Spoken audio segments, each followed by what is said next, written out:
নমস্কার বন্ধুরা, মোয়ের হেসেলে আপনাদের সবাইকে স্বাগত।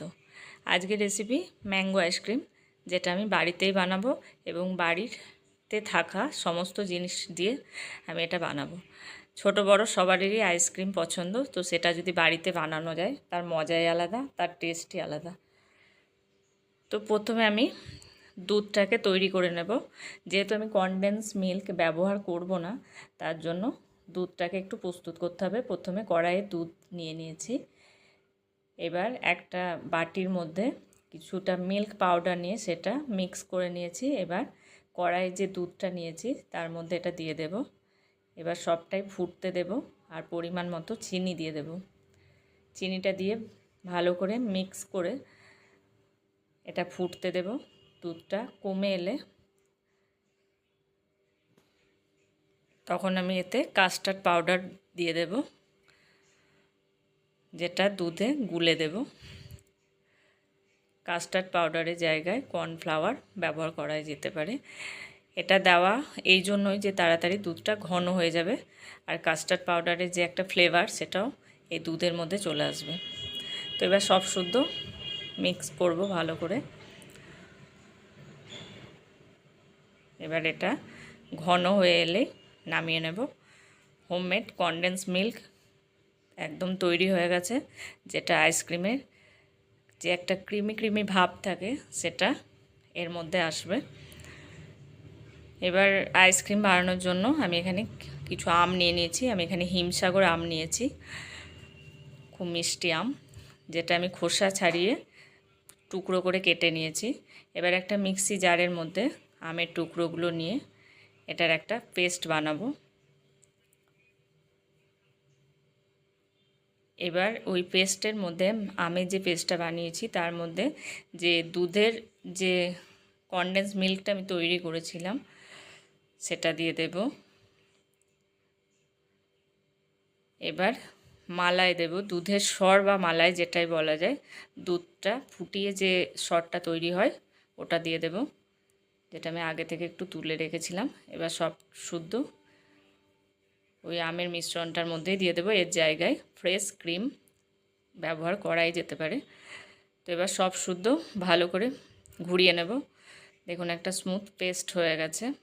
এবার যে পাত্রটাতে আমি সেট করব, আমি এরকম একটা কেকের টিন নিয়েছি। আপনারা চাইলে এরকম প্লাস্টিকের বক্সের মধ্যেও করতে পারেন, কোনো অসুবিধা হবে না। এবার পুরো মিশ্রণটা ঢেলে দিলাম। এবার একটা ঢাকা দিয়ে এটাকে ফ্রিজে 3 ঘন্টার মতো রেখে দেব।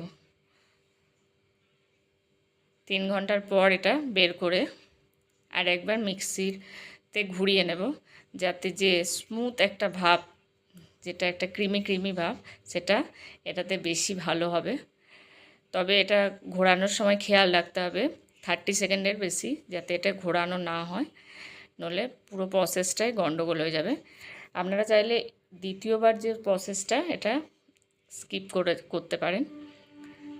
তো এবার ঘোরানো হয়ে গেছে।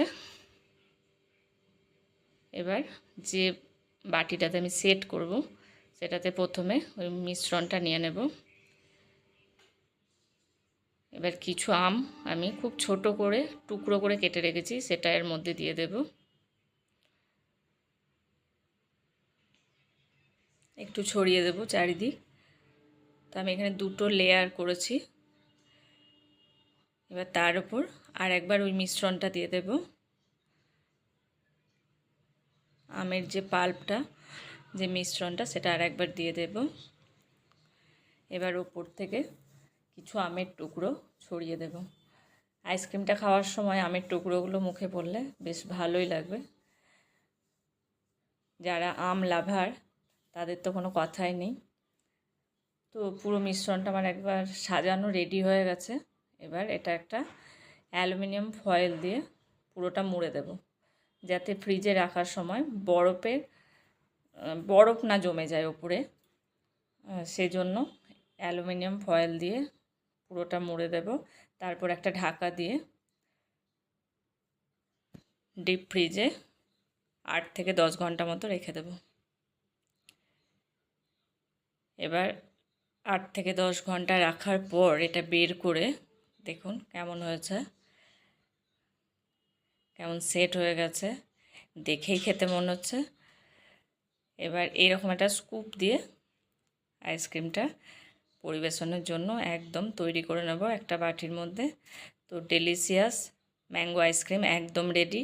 ভিডিওটি ভালো লাগলে লাইক করবেন, শেয়ার করবেন, রেসিপিটি অবশ্যই ট্রাই করবেন এবং কমেন্ট করে জানাবেন কেমন লাগলো।